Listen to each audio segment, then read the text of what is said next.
terus aja kan udah laptop itu mah hese karena Google Drive kan. Udah itu udah di-record, silakan. Oke, langsung aja ya. Langsung aja. Ini udah open mic nggak semuanya? Yang apa? Yang open mic yang presentasi aja kan? Bukan on cam. On On cam cam. semua kayak presentasi aja. Ini Arya, bentar. Kan aku nggak ngerti kalau udah habis di recordnya ini filenya gimana. Maksudnya aku mau coba dulu sekali. Kalau udah di-record, filenya diklik 2 kali, ntar dia nge-convert sendiri, udah di-convert paling tinggal di-share, udah. Oh ya, ini mau lanjut aja berarti. Filenya disimpan di dokumen. Oh ya udah tuh, oke. Ya udah sok lanjut. Udah ya. ini belum, udah on cam belum? Udah on cam. Udah di-record belum? Udah ada tandanya. Biasanya ada tandanya kalau di-record. Iya, udah ada di Udah? atas. Oke. Baik, kita mulai ya teman-teman. Bismillahirrahmanirrahim. Assalamualaikum warahmatullahi wabarakatuh. Nama saya Nadia Salsabila, selaku moderator kelas. Diskusi hari ini yang berjudul mengenai dan memahami perubahan-perubahan sosial dan hukum. Dimulai dari kelompok pertama. Dipersilakan. Oke. Assalamualaikum warahmatullahi wabarakatuh. Di sini kelompok kami akan mempresentasikan mengenai hukum dan perubahan sosial, yang dimana anggotanya antara lain ialah saya, Abizal Nur Fauzi, lalu Candita, lalu ada Yasmin, Asti, Anissa, serta Muhammad Yufzal dan Taufik Hidayat. Nah, saya akan membacakan slide pertama terlebih dahulu. Boleh langsung ke slide pertamanya. Nah, di sini mengenai teori mengenai hukum dan perubahan-perubahan sosial. Yang menurut Max Weber, ialah perkembangan hukum material dan hukum acara mengikuti tahap-tahap perkembangan tertentu.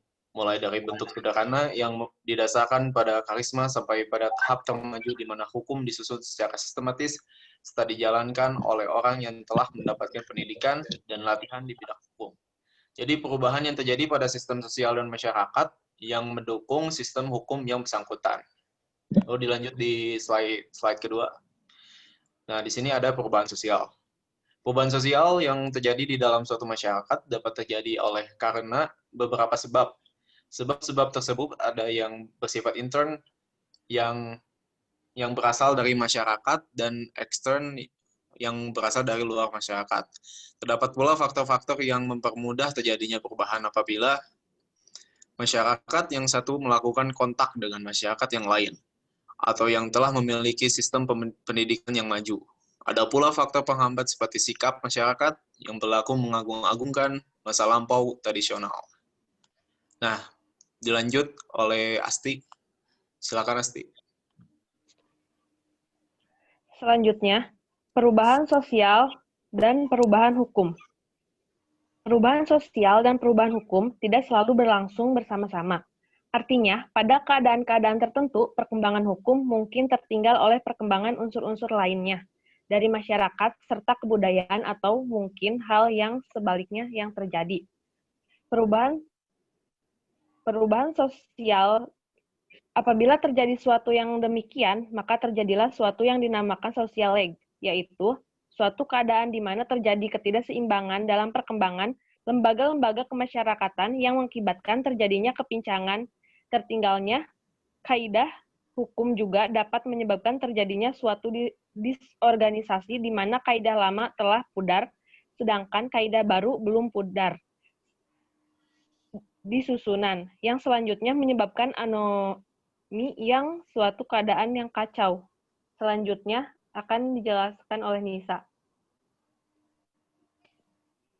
Yang selanjutnya, hubungan antara perubahan-perubahan sosial dengan hukum. Hukum dengan perubahan sosial mempunyai hubungan yang sangat erat, di mana hukum sebagai sarana pengendalian sosial. Proses hukum berlangsung di dalam suatu jaringan atau sistem sosial yang dinamakan masyarakat. Artinya adalah bahwa hukum hanya dapat dimengerti dengan jalan memahami sistem sosial terlebih dahulu dan bahwa hukum merupakan suatu proses. Slide selanjutnya. sebab-sebab perubahan-perubahan yang terjadi di dalam suatu masyarakat. Suatu perubahan sosial lebih mudah terjadi apabila suatu masyarakat sering mengadakan kontak dengan masyarakat-masyarakat yang lainnya atau telah mempunyai sistem pendidikan yang maju. Ada pula sebab-sebabnya, yaitu sebab yang pertama, sebab intern, antara lain pertambahan penduduk atau berkurangnya penduduk. Yang kedua, penemuan-penemuan baru, pertentangan atau konflik, atau karena terjadinya revolusi. Yang selanjutnya ada sebab-sebab ekstern, yaitu yang pertama mencakup sebab-sebab yang terjadi di lingkungan alam fisik, yang kedua pengaruh kebudayaan masyarakat lain, yang ketiga peperangan, dan lain-lain. Selanjutnya akan dibacakan oleh Yasmin. Selanjutnya, hukum sebagai alat untuk mengubah masyarakat. Hukum mempunyai pengaruh langsung atau pengaruh yang tidak langsung di dalam mendorong terjadinya perubahan sosial. Hukum mempunyai pengaruh yang langsung terhadap lembaga-lembaga kemasyarakatan, yang artinya adalah bahwa terdapat hubungan yang langsung antara hukum dengan perubahan-perubahan sosial. Misalnya, suatu peraturan yang menentukan sistem pendidikan tertentu bagi warga negara mempunyai pengaruh secara tidak langsung yang sangat penting bagi terjadinya perubahan-perubahan sosial.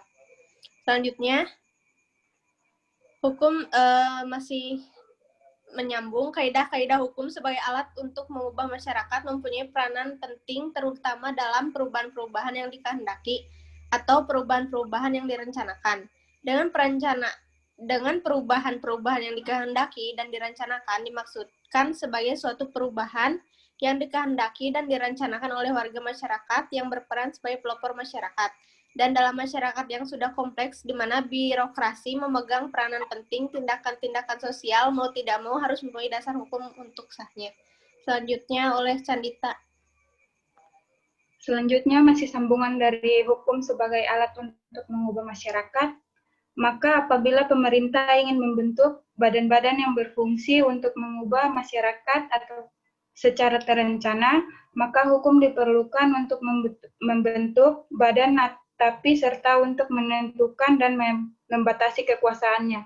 Dalam hal ini, kaidah hukum mendorong terjadinya perubahan-perubahan sosial dengan membentuk badan-badan yang secara langsung berpengaruh terhadap perkembangan-perkembangan di bidang-bidang sosial, ekonomi, dan politik. Sekian.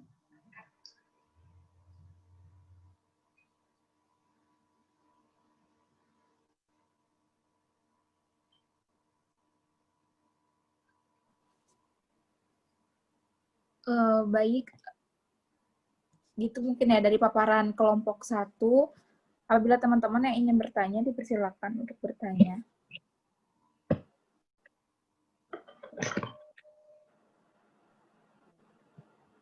Untuk 2 pertanyaan mungkin.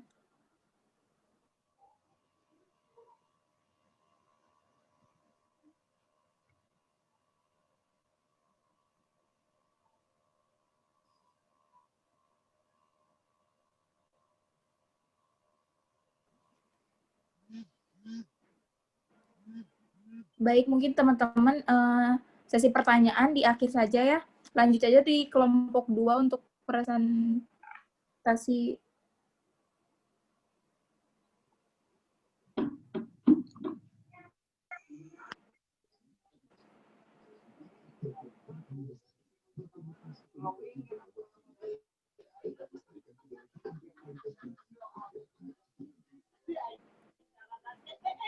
Bismillahirrahmanirrahim. Assalamualaikum warahmatullahi wabarakatuh. Dari kelompok 2. Sini akan memaparkan ya sama seperti kelompok 1 tentang hukum dan perubahan sosial. Dimulai dari teori hukum dan perubahan sosial menurut Max Weber. Menurut Max Weber, perkembangan hukum material dan hukum acara mengikuti tahap-tahap perkembangan tertentu, mulai dari bentuk sederhana yang didasarkan pada karisma sampai tahap termaju di mana hukum disusun secara sistematis, serta dijalankan oleh orang-orang yang telah mendapatkan pendidikan dan latihan-latihan di bidang hukum. Tahap-tahap perkembangan hukum ini oleh Max Weber lebih banyak merupakan bentuk-bentuk yang dicita-citakan dan menonjolkan kekuatan-kekuatan sosial manakah yang berpengaruh dalam pembentukan hukum pada tahap-tahap yang bersangkutan. Kemudian ada teori dari Emil Durkheim. Menurut dia, menyatakan hukum merupakan refleksi daripada solidaritas sosial dalam masyarakat. Menurutnya di dalam masyarakat terdapat dua macam solidaritas, yaitu yang bersifat mekanis dan bersifat organis. Kemudian dari Pitirin Sorokin, menurut dia perkembangan hukum dan gejala-gejala sosial lainnya yang disesuaikan dengan tahapan-tahapan tertentu yang dilalui oleh masyarakat. Masyarakat berkembang sesuai dengan nilai-nilai tertentu yang sedang menonjol di dalam masyarakat yang bersangkutan. Nilai-nilai tersebut yaitu ada ideasional, sensat, dan idealistik. Kemudian ada menurut Arnold M. Ross, ada 3 hal penyebab terjadinya perubahan sosial yang dihubungkan dengan hukum. Yaitu pertama, kumulasi yang progresif daripada penemuan-penemuan di bidang teknologi.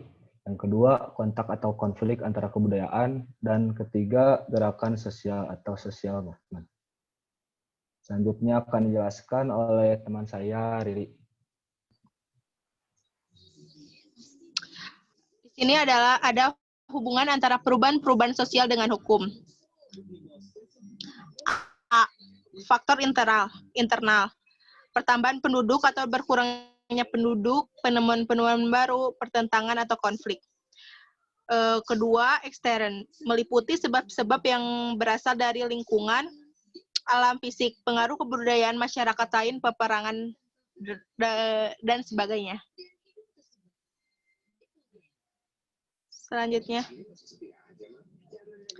Slide selanjutnya.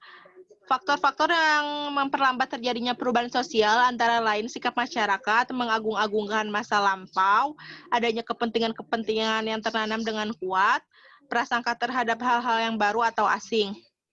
Sebaliknya, dalam perubahan hukum, terutama yang tertulis, pada umumnya dikenal adanya 3 badan yang dapat mengubah hukum, yaitu badan-badan pembentuk hukum, badan-badan penegak hukum, badan-badan pelaksana hukum.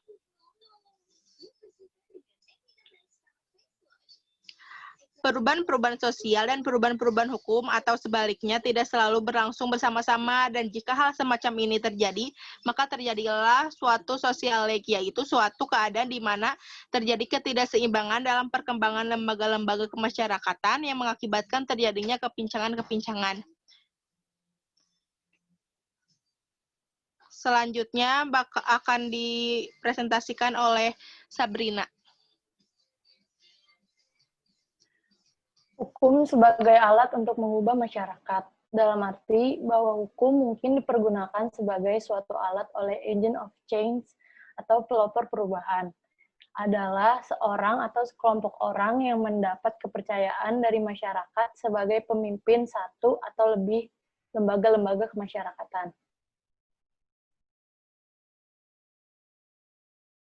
Next. Hukum sebagai sarana penggerak atau alat kontrol sosial. Kontrol sosial merupakan aspek normatif kehidupan sosial. Hukum sebagai alat kontrol sosial memberikan arti bahwa ia merupakan sesuatu yang dapat menetapkan tingkah laku manusia.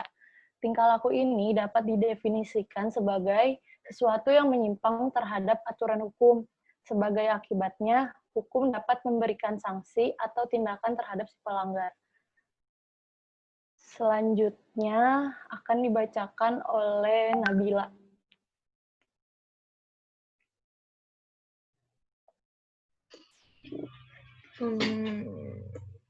Fungsi hukum ini lebih diperluas sehingga tidak hanya dalam bentuk paksaan. Fungsi ini dapat dijalankan juga oleh 2 pihak, yang dimana pertama, pihak penguasa negara. Fungsi ini dijalankan oleh suatu kekuasaan terpusat yang berwujud kekuasaan negara yang dilaksanakan oleh the ruling class tertentu.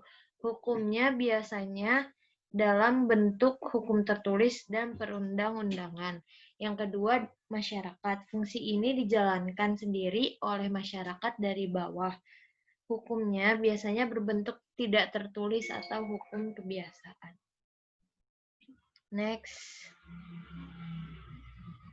Fungsi hukum sebagai alat kontrol sosial dapat berjalan dengan baik bila terdapat hal-hal yang mendukungnya. Pelaksanaan fungsi ini sangat berkait dengan materi hukum yang baik dan jelas.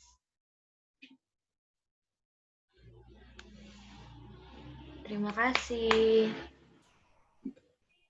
Sekian dari kelompok 2 atas materinya. Dikembalikan ke moderator. Terima kasih untuk kelompok 2 telah memaparkan materi.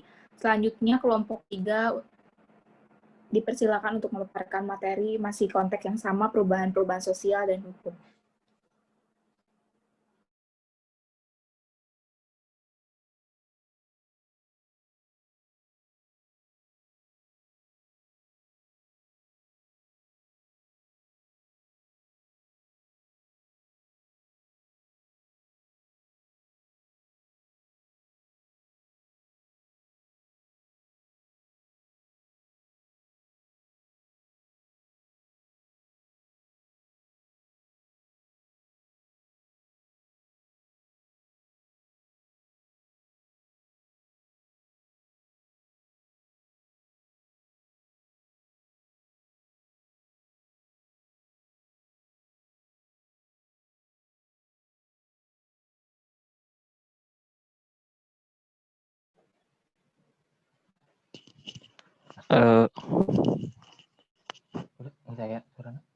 Saya surat.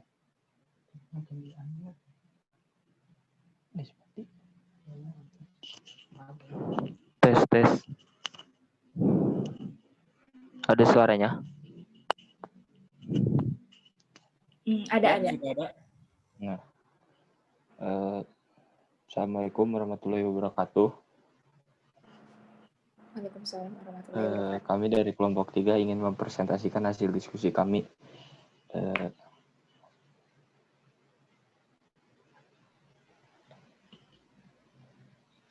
Boleh slide-nya di itu.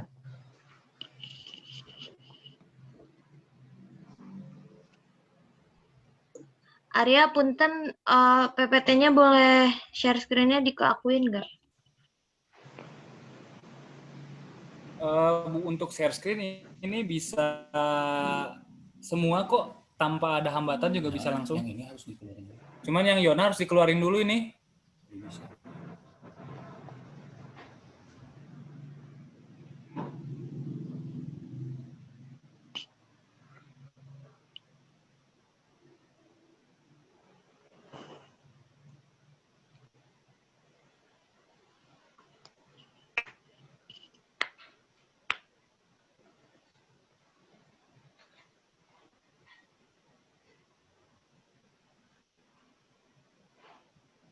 Kayaknya laptopnya Yona nggak bisa deh, error. Ini untuk share screen mah udah bisa multi partisipasi kok, tapi untuk yang udah bisa di aku. Bentar ya.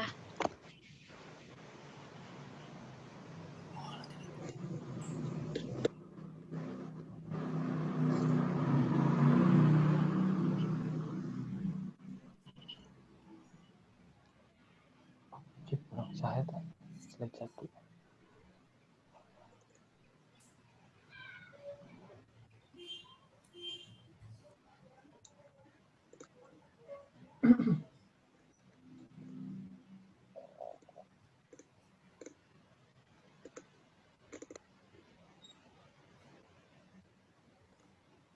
Udah ada belum? Udah ada. Udah. Jadi mulai itu lanjut lagi Givari. Iya, kembali lagi ya. Langsung aja slide-nya ke slide yang itu.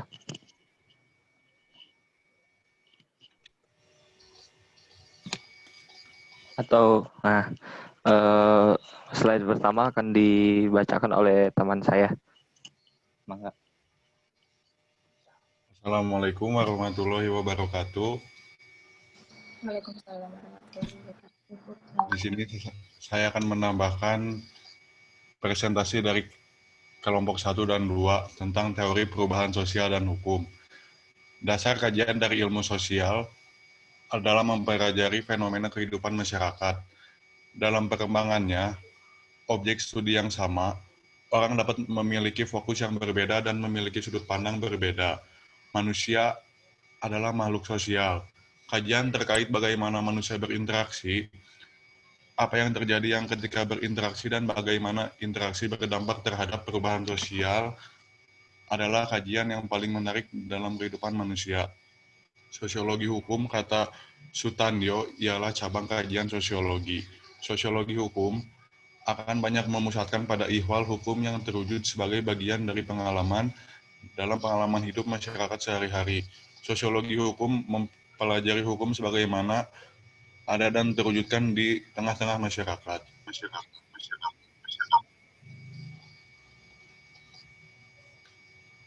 Hukum menurut pemikir sosial. Yang pertama, menurut Karl Marx, hukum bukan model idealisasi moral masyarakat. Hukum adalah pengembangan amanat kepentingan ekonomi para kapitalis. Hukum bukan manifestasi politik sosial, tapi ekonomi politik kapitalistik.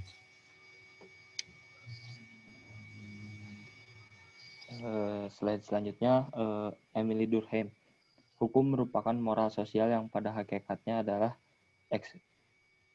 ekspresi solidaritas sosial yang berkembang dalam satu masyarakat. Hukum adalah cerminan solidaritas, tak ada masyarakat yang eksis tanpa adanya solidaritas. Marx.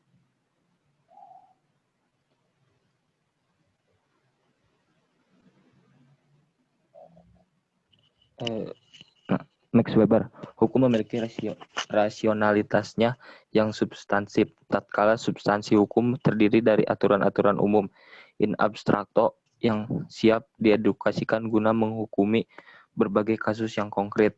Sebaliknya, hukum tidak ada rasionalitasnya yang substansif, tatkala dalam tatanannya setiap perkara diselesaikan atas dasar kebijakan politik atau etik yang unik, emosional, tanpa bisa merujuk ke aturan umum yang objektif pula.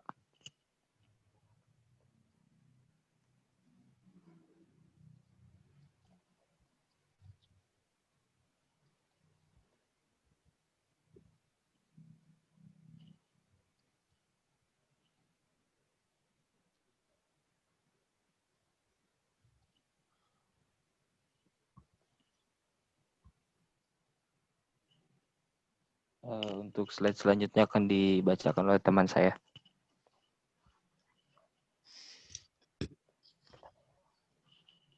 Menurut Sutomo, teori-teori sosial. Menurut Sutomo, berikut ada beberapa teori-teori sosial. Yang pertama, teori fungsi struktural. Teori ini berdasarkan pada faktor sosial. Setidaknya ada dua faktor sosial, struktur sosial dan peranata sosial.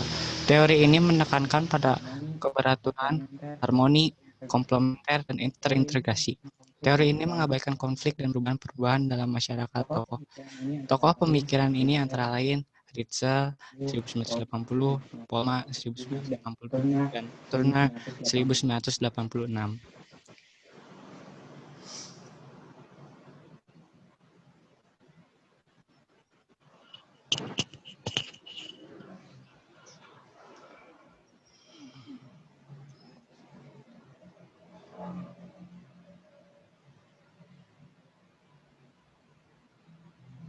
Yang kedua yaitu teori konflik.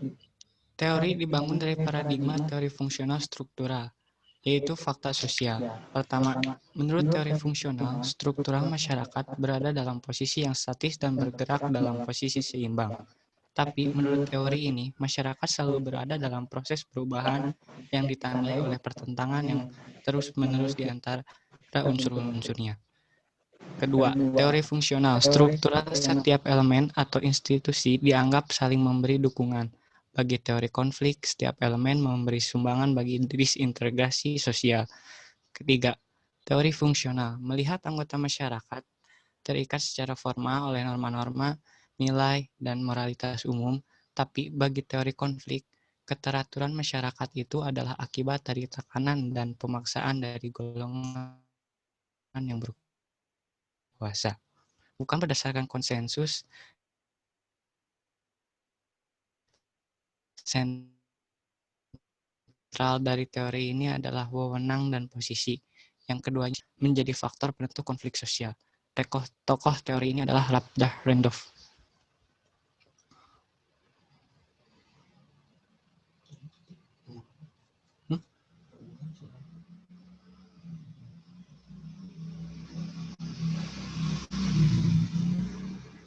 Yang ketiga yaitu teori interaksionalisme simbolik. Teori ini mendasarkan pada tindakan sosial atau social action yang menjadi pemilikan Max Weber. Weber tidak memisahkan dengan tegas antara struktur sosial dan pranata sosial. Keduanya membantu membentuk tindakan manusia penuh arti dan penuh makna. Weber mengatakan bahwa sosiologi juga manusia mengapresiasi lingkungan sosial di mana mereka berada, memperhatikan tujuan-tujuan warga masyarakat dan sebab itu berupaya memahami tindakan mereka. Weber seperti Marx tetap melihat hubungan-hubungan tak setara sebagai sentral dalam kehidupan sosial. Tapi Weber juga menolak konsep Marxis bahwa ketidaksetaraan kelas selalu terpenting. Weber juga mendefinisikan kelas berbeda dengan Marx, yang menyebut kepemilikan sarana produktif sebagai kelas. Weber mendefinisikan kelas sebagai segala macam kesempatan hidup yang dihasilkan oleh pasar.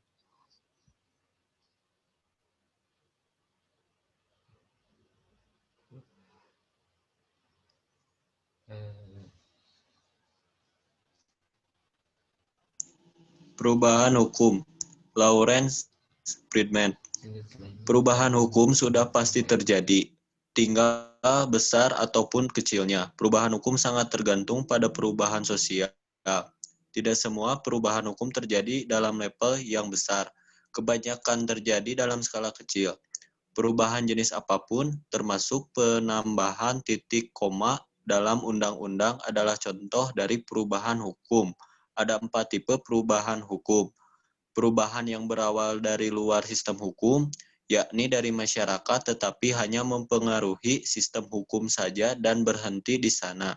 Perubahan yang berawal dari luar sistem hukum dan melewati sistem hukum tersebut atau dengan atau tanpa proses internal tertentu. Kemudian sampai ke titik dampak di luar sistem hukum, yakni masyarakat perubahan yang berawal dari dalam sistem hukum dengan menghasilkan dampak di dalam sistem hukum juga. Perubahan yang berawal dari sistem hukum kemudian menembus sistem hukum tersebut dengan dampak akhir di luarnya, yakni di masyarakat.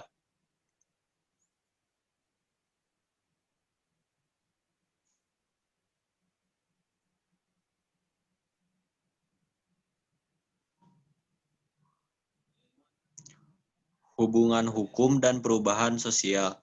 Ini merupakan kajian konseptual untuk membahas faktor determina dalam hubungan hukum dan perubahan sosial dan perdebatan dua kutub antara mereka yang melihat hukum sebagai sosial kontrol atau kaidah dan mereka yang melihat hukum sebagai social engineering atau kenyataan.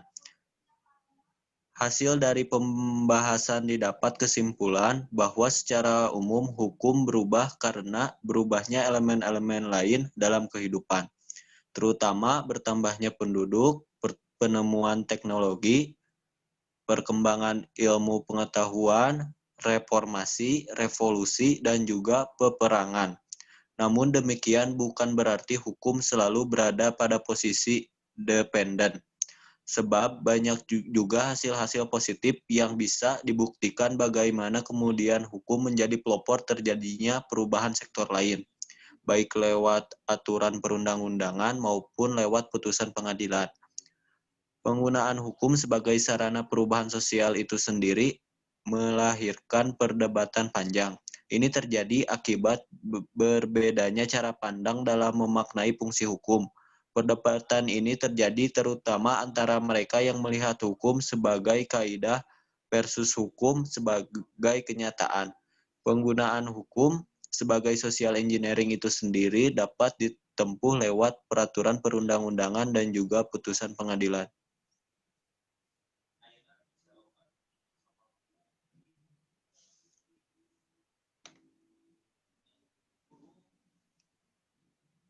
Hubungan sebagai alat untuk mengubah masyarakat.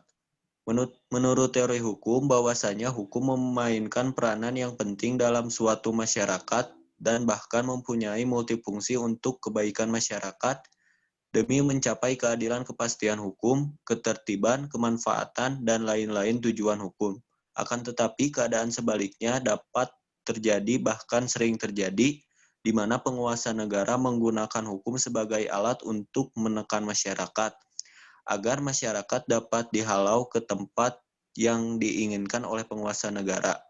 Law as a tool of social engineering merupakan teori yang dikemukakan oleh Rutherford, yang berarti hukum sebagai alat pembaharuan dalam masyarakat. Dalam istilah hukum diharapkan dapat berperan merubah nilai-nilai sosial dalam masyarakat.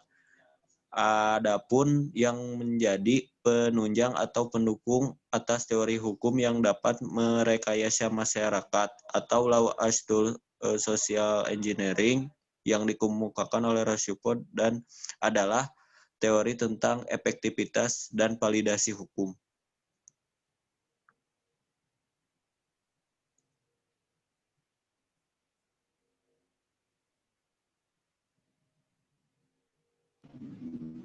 Baik, mungkin cukup dari kelompok 3. Ya, terima kasih. Pada kelompok 3 Baik. sudah memberikan materi. Dan Baik, selanjutnya kelompok 4 yang akan memaparkan materi masih konteks yang sama, perubahan-perubahan sosial dan hukum. Dipersilakan untuk kelompok 4.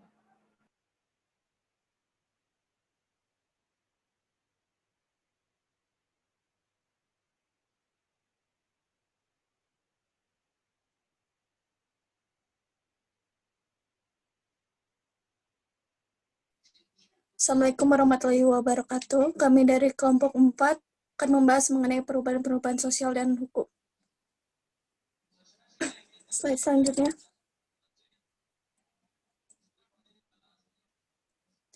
Teori hukum dan perubahan-perubahan sosial. Menurut Sainz-Heimer, syarat-syarat bagi terjadinya perubahan pada hukum itu baru ada.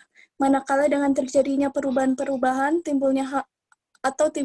timbulnya hal-hal yang baru, itu timbul emosi pada pihak-pihak yang terkena. Yang dengan demikian akan mengadakan langkah-langkah menghadapi keadaan itu serta menuju kepada bentuk-bentuk kehidupan yang baru. Menurut Emile Durkheim, hukum merupakan refleksi dari solidaritas sosial dalam masyarakat.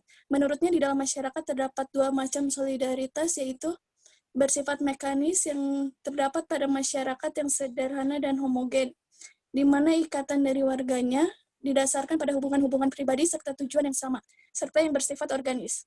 Menurut Arnold M. Ross, ada 3 teori umum perihal perubahan-perubahan sosial, yang kemudian dihubungkan dengan hukum, yaitu 1. Kumulasi yang progresif daripada penemuan-penemuan di bidang teknologi, 2. Kontak atau konflik antara kebudayaan, dan 3. Gerakan sosial. Selanjutnya akan dibacakan oleh rekan saya.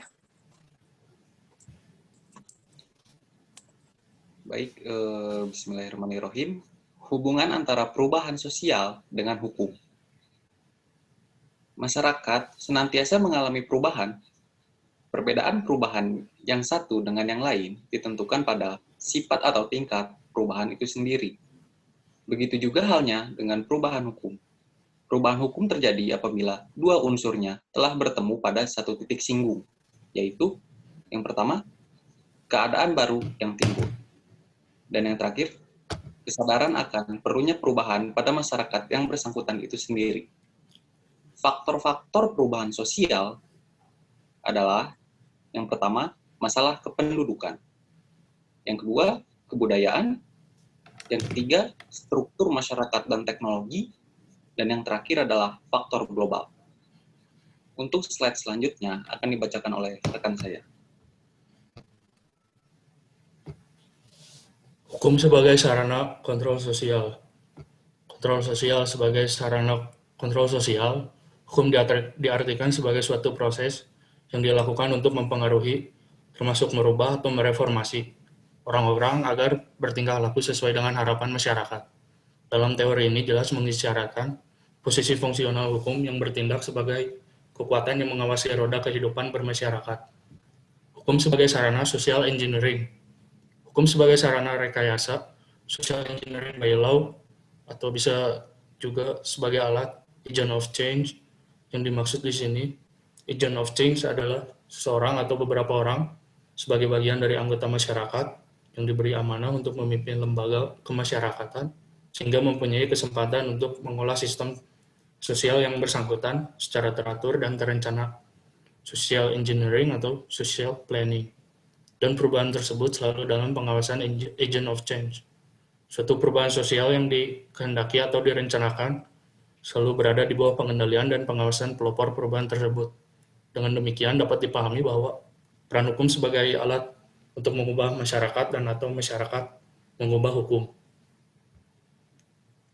Hukum sebagai alat untuk Fungsi hukum sebagai alat untuk memelihara ketertiban dalam masyarakat dapat diartikan bahwa hukum memelihara dan mempertahankan yang telah dicapai. Fungsi demikian diperlukan oleh setiap masyarakat, termasuk masyarakat yang sedang membangun, karena di sini ada hasil-hasil yang harus dipelihara, dilindungi, dan diamankan. Untuk slide selanjutnya, dibaca oleh rekan saya.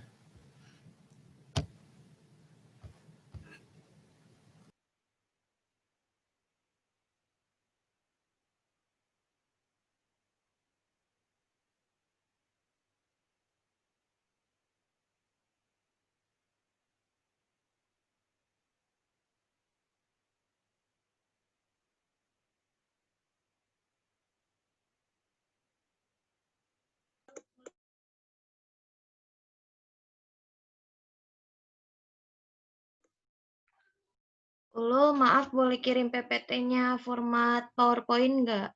Jangan yang PDF. Baik, Komandan, laksanakan. Makasih, Ulul. Sama-sama, sayang.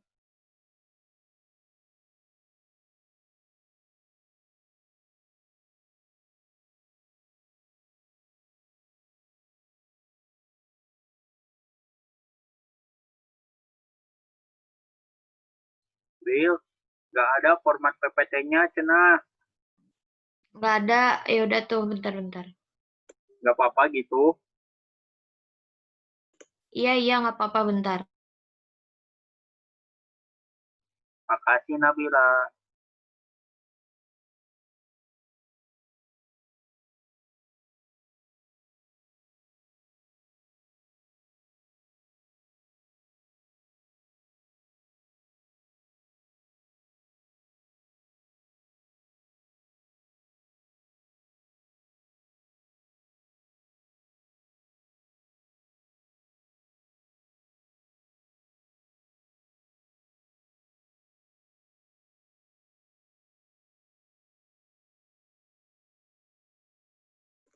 Sok lanjut kelompok 6.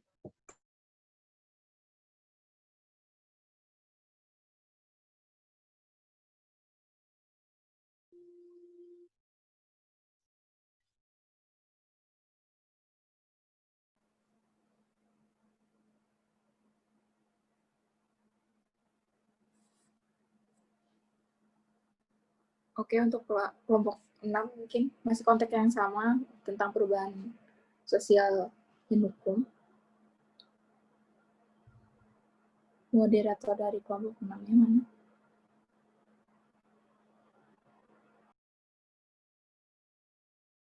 Next.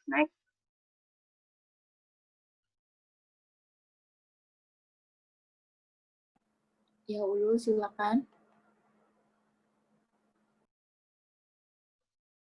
Mana ini baru perubahan sosial?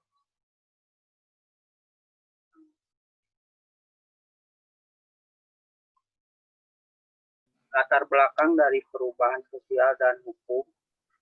Konsep dan pemikiran tentang ubi societas ibius yang bermakna di mana ada masyarakat, di situ ada hukum, maka perlu digambarkan hubungan antara perubahan sosial dan hukum dalam kaitannya dengan aturan.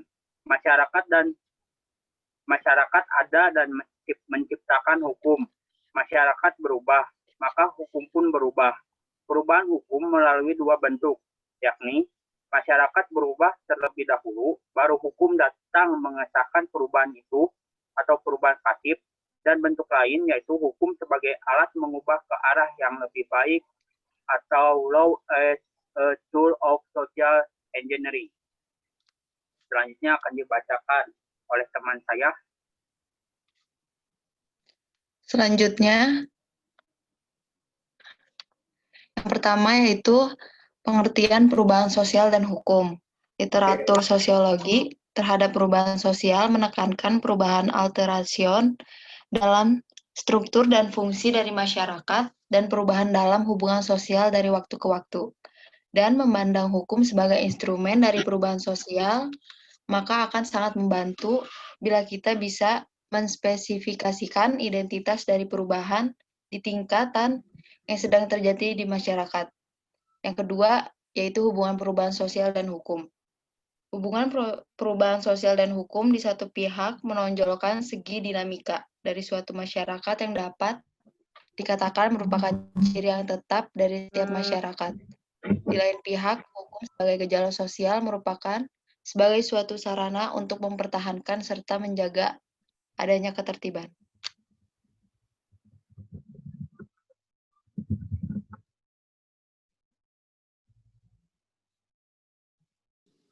Yang ketiga, apa saja teori tentang hukum dan perubahan sosial? Yang pertama, teori hukum, teori utilitarisme, terus teori sosiologikal jurisprudensi, dan teori pragmatik legal realis, dan juga teori hukum pembangunan. Kedua, teori perubahan sosial. Yang pertama, teori evaluasi, yang kedua, teori konflik, yang ketiga, teori siklus, yang keempat, teori fungsionalis.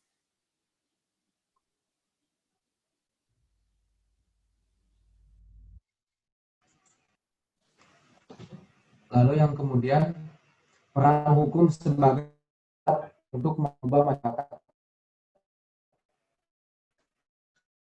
Menurut teori hukum, bahwasanya hukum memainkan peranan yang penting dalam suatu masyarakat demi mencapai keadilan, kepastian hukum, ketertiban, kemanfaatan, dan lain-lain.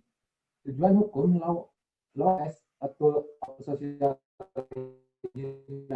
merupakan teori yang dikemukakan oleh Roscoffon, yang berarti hukum sebagai alat pembaruan dalam masyarakat. Dalam istilah ini, hukum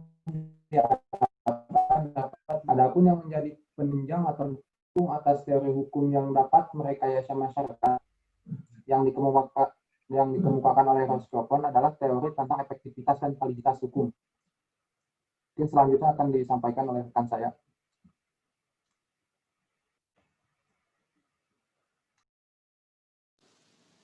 Kesimpulannya, jadi perubahan sosial mengarah kepada perubahan hukum. Dalam hal ini, hukum bersifat reaktif dan mengikuti perubahan sosial. Perubahan hukum adalah salah satu dari banyak respon terhadap perubahan sosial.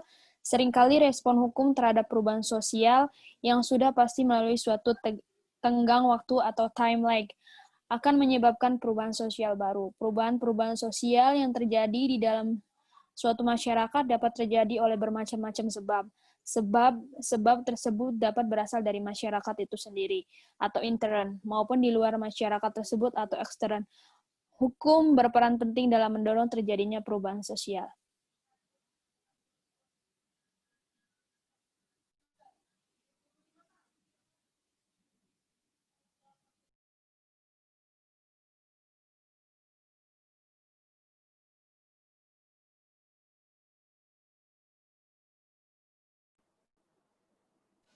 Sekian presentasi dari kelompok 6, kembalikan ke moderator. Ya, terima kasih untuk kelompok 6 yang sudah memaparkan materi. Baik teman-teman, sekarang ada forum pertanyaan ya. Untuk perwakilan kelompoknya, disebutkan nama, perwakilan kelompok, dan untuk pertanyaan ke kelompok berapa. Ya, izin saudara moderator, saya izin bertanya. Boleh.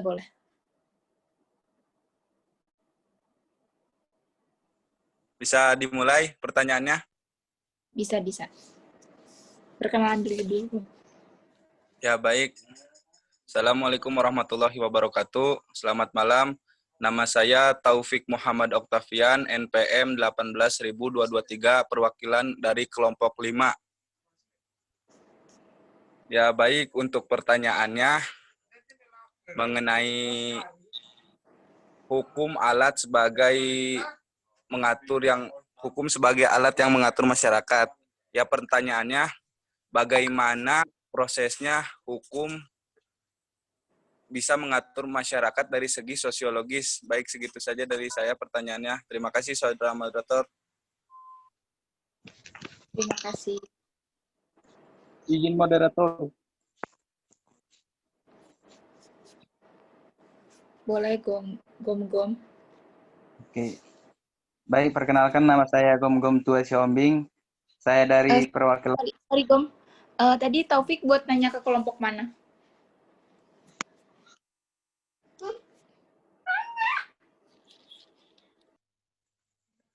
Bebas sih, yang jawab mau siapa aja. Oke. Iya Gom, tadi pertanyaan. Baik. Gimana? Sorry ya. Ini juga bebas, yang bisa aja nanti yang ngejawab. Karena kita kan forumnya diskusi, jadi yang bisa jawab aja nanti. Oke. Baik, pertanyaan saya. Perubahan sosial dapat ditenggarai oleh adanya perbedaan keadaan masyarakat pada waktu lalu dibandingkan keadaan masyarakat pada saat sekarang. Baik, bagi teman-teman, coba berikan gambaran bagaimana perubahan sosial yang Anda temui di masyarakat dengan mencermati perbedaan keadaan masyarakat saat ini dibandingkan dengan keadaan masyarakat dulu. Terima kasih.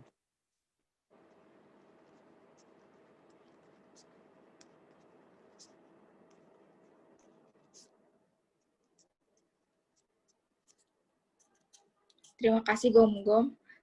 Pertanyaan ketiga.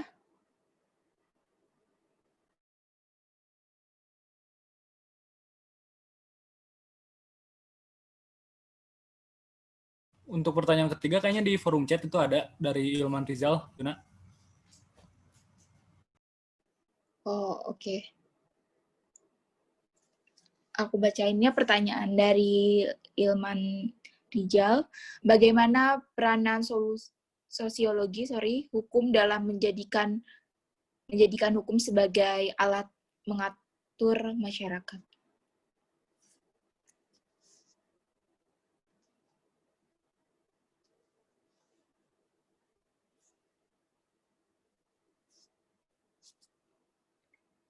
Ada yang bertanya lagi mungkin? Yun, mau nanya Yun. Boleh, Sabi. Nama saya Sabrina Nida Nandrean, NPM 181 000492. Izin bertanya untuk kelompok 3. Tadi ada dalam materinya, pertanyaannya adalah apa yang dimaksud dari ekonomi kapitalistik? Dah, terima kasih. Sama-sama. Ada lagi mungkin yang mau bertanya?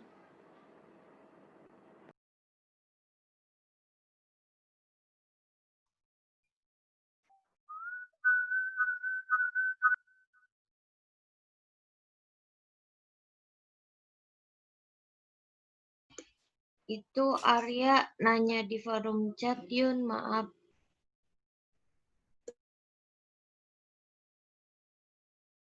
Oke, maaf ya, buka di HP soalnya tidak kelihatan. Ini pertanyaan dari Raffi Arya Jabar. Dari kelompok 2, bagaimana mengaplikasikan hukum sebagai sarana penggerak masyarakat dan pembangunan masyarakat? Pertanyaan ini ditujukan untuk semua kelompok. Ya, untuk semua kelompok Arya. Terima kasih atas pertanyaannya, Arya.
Teman-teman, aku bakal ulang ya pertanyaannya. Yang pertanyaan pertama dari Gom-Gom itu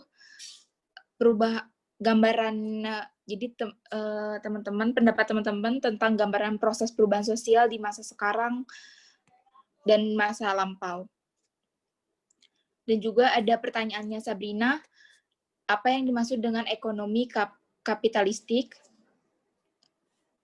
Dan juga ada pertanyaannya dari Ilman, itu bagaimana peran sosiologi hukum dalam menjadikan hukum sebagai alat mengatur masyarakat. Dan juga ada pertanyaan dari Arya, bagaimana mengaplikasikan hukum sebagai sarana penggerak masyarakat dan pembangunan masyarakat.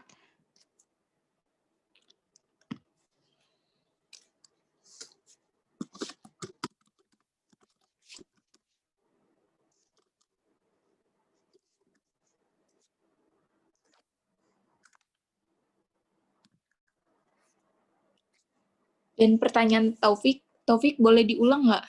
Sorry. Soalnya tadi putus-putus ini.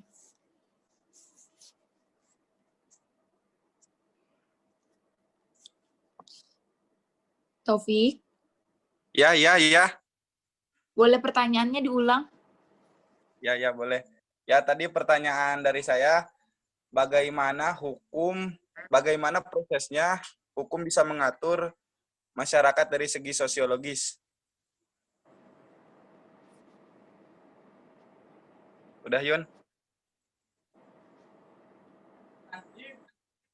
Udah, terima kasih.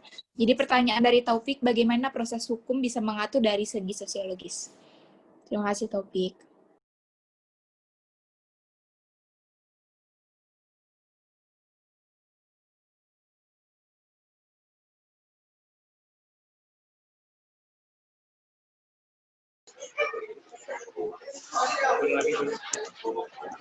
Mungkin teman-teman yang tadi saya bacakan pertanyaan-pertanyaan dari teman-teman juga, mungkin ada perwakilan kelompoknya untuk menjawab.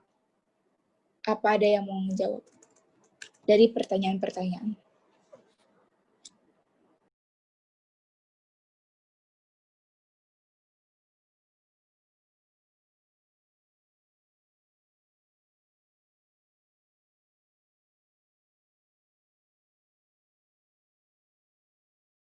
Mau ya nawaran maju. Diri deh.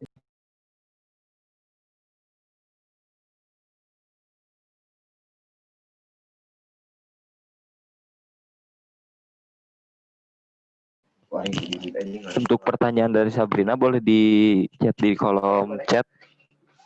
Boleh, sebentar ya.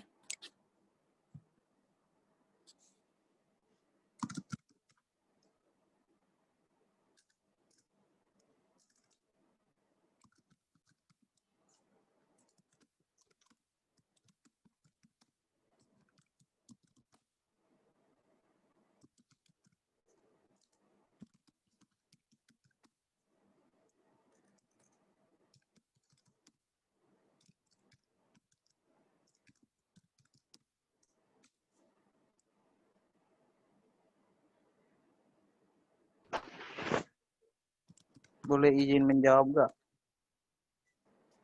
Boleh, Gom. Mau menjawab pertanyaan siapa? Mau menjawab pertanyaan dari Ilman Rizal. Boleh. Bagaimana peranan sosiologi hukum dalam menjadikan hukum sebagai alat mengatur masyarakat? Peranan sosiologi hukum dalam mengatur masyarakat ada terbagi menjadi 3, yaitu memberikan kemampuan pemahaman hukum dalam konteks sosial. 2. Memberikan kemampuan untuk menganalisis efektivitas hukum dalam masyarakat baik sebagai sarana pengendali sosial, sarana pengubah masyarakat, dan sarana untuk mengatur interaksi sosial tertentu atau yang diharapkan. 3. Memberikan kemampuan mengadakan evaluasi atau penilaian terhadap hukum dalam masyarakat. Terima kasih.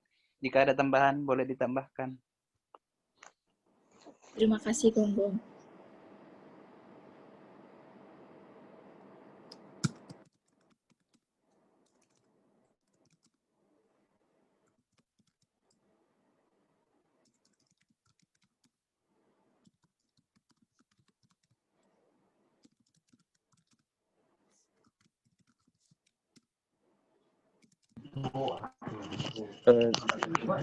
Saya mau izin menjawab dari pertanyaan Sabrina. Boleh.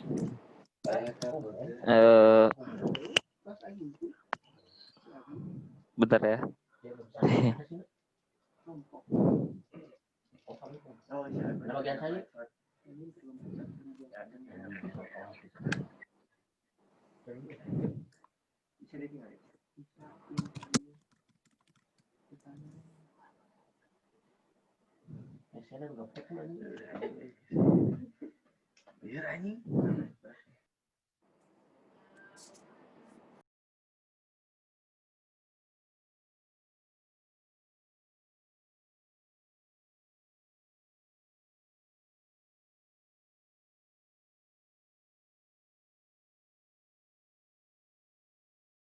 Yuna, boleh nanya nggak? Boleh.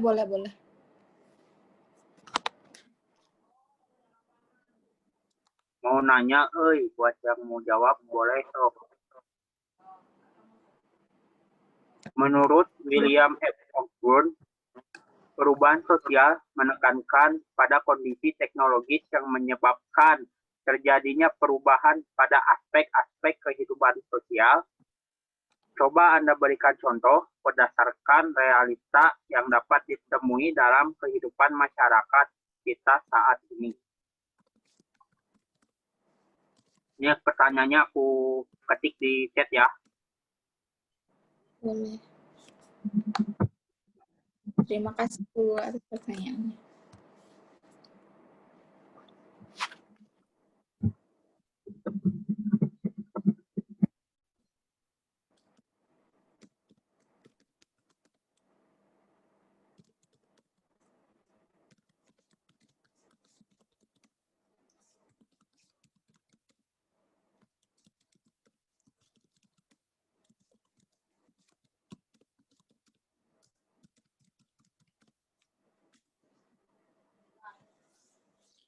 Baru 2 pertanyaan ya tadi, yang Sabrina yang udah dijawab, Taufik. Yang Sabrina belum, ini mau dijawab. Oh, belum. Yang Sabrina pertanyaannya apa yang dimaksud ekonomi kapitalistik? Dan ada juga yang belum dijawab pertanyaan Raffi Arya, bagaimana mengaplikasikan hukum sebagai sarana penggerak masyarakat dan pembangunan masyarakat. Dan juga ada pertanyaan dari Gom-Gom, gambaran proses perubahan sosial di masa sekarang dan lampau.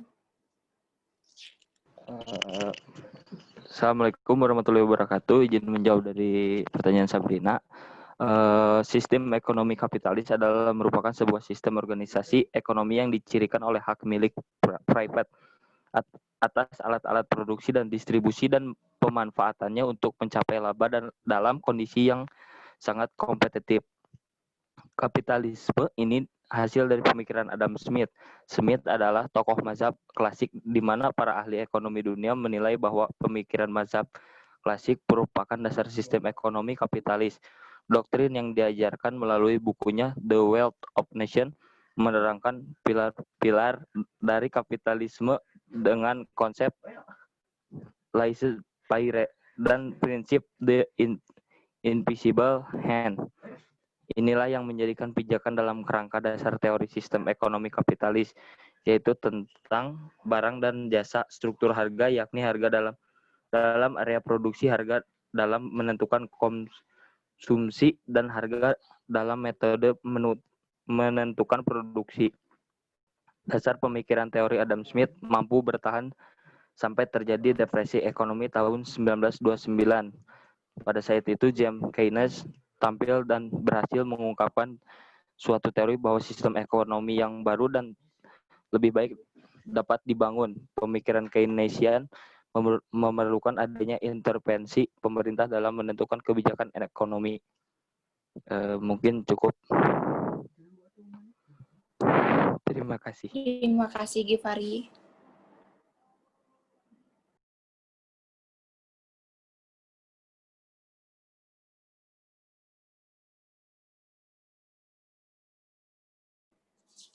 Mungkin teman-teman selain bisa menjawab pertanyaan, bisa menambahkan juga ya dari jawaban yang tadi teman-teman jawab.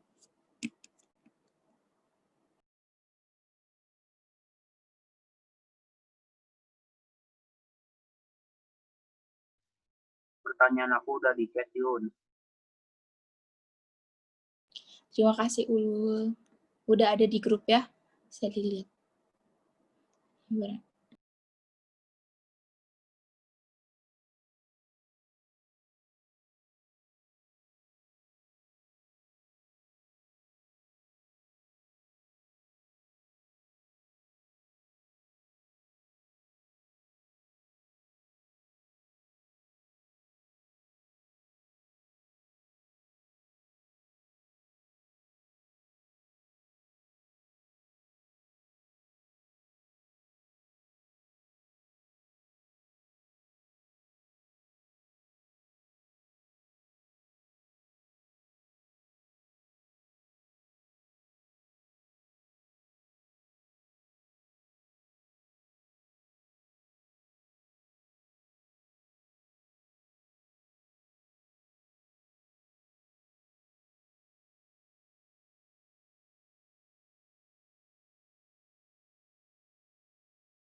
Masih sisa 3 pertanyaan ya.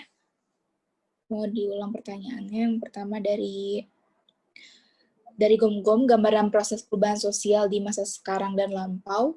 Dan juga dari Ulul. Menurut William, perubahan sosial menekankan pada kondisi teknologis yang menyebabkan terjadinya perubahan pada aspek-aspek kehidupan sosial.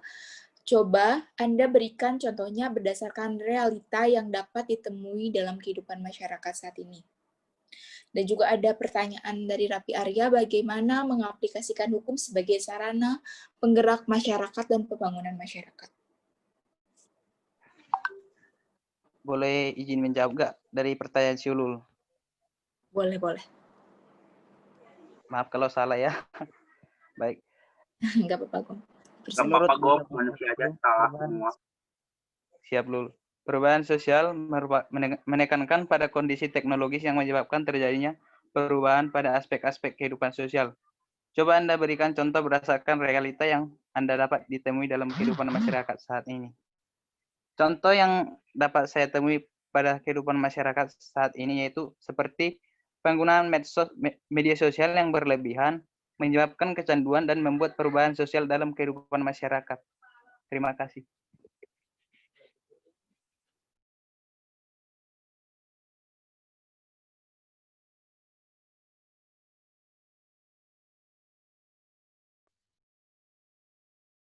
Gimana, Gom? Ulangin, Gom.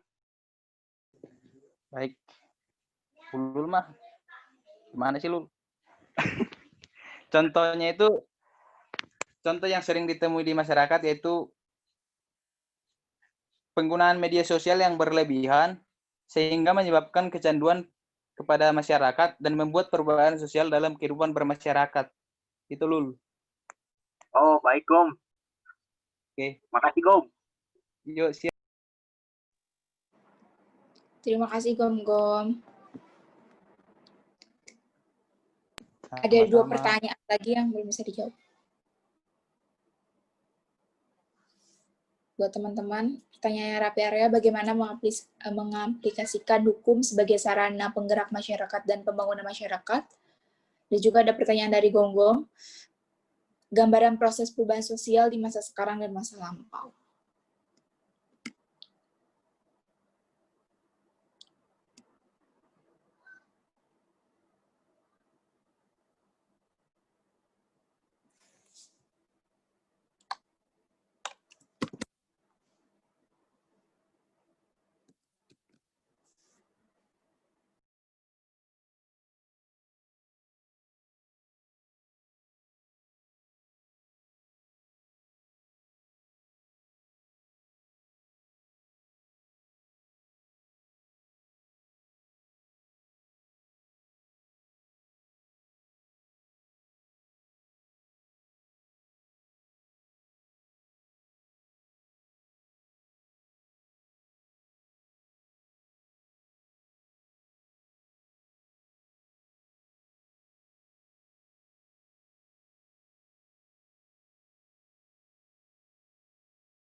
Izin menjawab.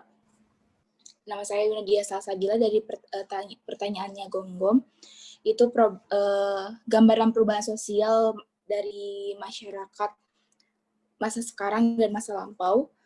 Dari perubahan struktur keluarga yang asalnya corak keluarga masyarakat agraris menjadi corak keluarga masyarakat industri, mengakibatkan fungsi ekonomi keluarga mengalami perubahan, yakni keluarga yang sebelumnya memiliki fungsi produktif di mana seluruh anggota keluarganya terlibat dalam proses produksi pertanian dan berbagai produksi kebutuhan rumah tangga lainnya, telah berubah menjadi keluarga yang memiliki fungsi konsumtif.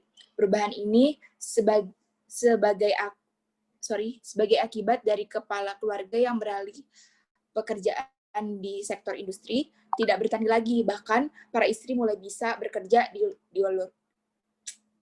luar rumah, sehingga sebagian besar kebutuhan anggota keluarganya dipenuhi dengan cara membeli, tidak lagi memproduksi sendiri oleh anggota keluarga tersebut. Hal ini juga mendorong munculnya lembaga-lembaga kemasyarakatan baru di sektor ekonomi yang mengatur upaya pemenuhan berbagai kebutuhan keluarga-keluarga tersebut. Mungkin segitu dari saya. Maaf kalau salah. Gitu teman-teman mau nambahin dari jawaban tadi?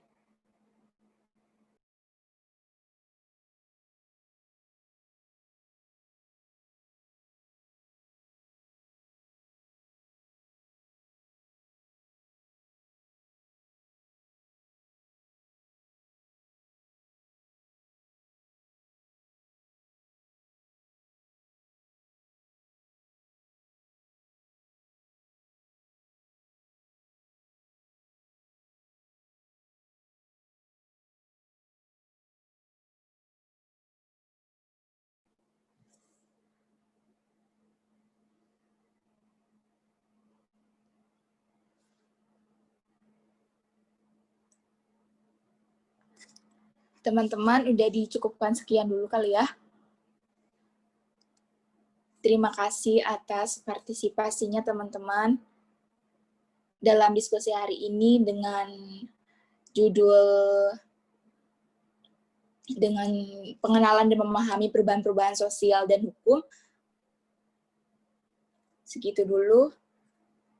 Terima kasih, selamat istirahat ya. Makasih moderator. Kenapa? Makasih ya. Ya, terima kasih. Waalaikumsalam warahmatullahi wabarakatuh. Tadi udah, assalamualaikum warahmatullahi wabarakatuh.